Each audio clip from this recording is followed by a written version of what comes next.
મેં આજે સવારે એક પ્રશ્ન પૂછ્યો ઠાકોરજીને, હે પ્રભુ, તમે ઘડપણ કેમ બનાવ્યું? જો આપે ઈચ્છ્યું હોત તો માણસને યુવાન જ રાખી શકતા.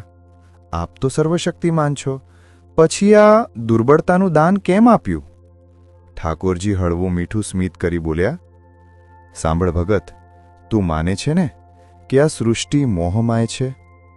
મારા રચેલા રમણીય જગતમાં જે મોહ છે એ તૂટે નહીં તો આત્મા મુક્ત થાય નહીં.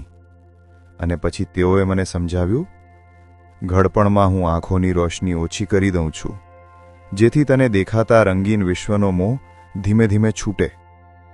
તારા ચહેરા પર કરચલીઓ નાખું છું, જેથી તું સુંદરતા પાછળ દોડવાનું છોડી દે. પગમાં થાક ભરું છું, જેથી તું જગત ફેરી છોડી અહમ મુક્તિ તરફ વળે. કાન ધીરે ધીરે સાંભળવાનું ઓછું કરે, જેથી તું બહારનો નહીં પણ અંદરનો અવાજ સાંભળવા લાગે. હા ભગત, ઘડપણે મોહ તોડવાનો માર્ગ છે. જેમ વૃક્ષ પાંદડા છોડેને શાંત થાય, તેમ આત્મા શરીરનો મોહ ત્યાગે. અને તું જ વિચાર, જો ઘડપણ ના આવે તો શું કોઈ મરવું પસંદ કરશે? યૌવનમાં મૃત્યુ આવે તો આખું કુટુંબ વર્ષો સુધી વિલાપ કરે, પણ ઘડપણ પછીનું મૃત્યુ સૌ સહેજતાથી સ્વીકારી લે છે. ઘણીવાર તો 12 દિવસ પછી બધું પાછું એકસર થઈ જાય છે. આથી ઘડપણે તારા મુક્તિ માટે મારી કૃપા છે. હું ભાવ વિહ્વલ થઈને બોલી પડ્યો, હે પ્રભુ, હવે તો આપની લીલા મારી સમજમાં આવી ગઈ. પણ એક પ્રશ્ન હજી રહ્યો.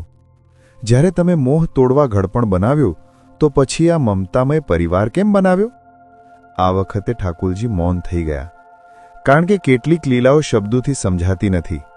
એ તો માત્ર આત્મ અનુભવથી જ સમજાય છે.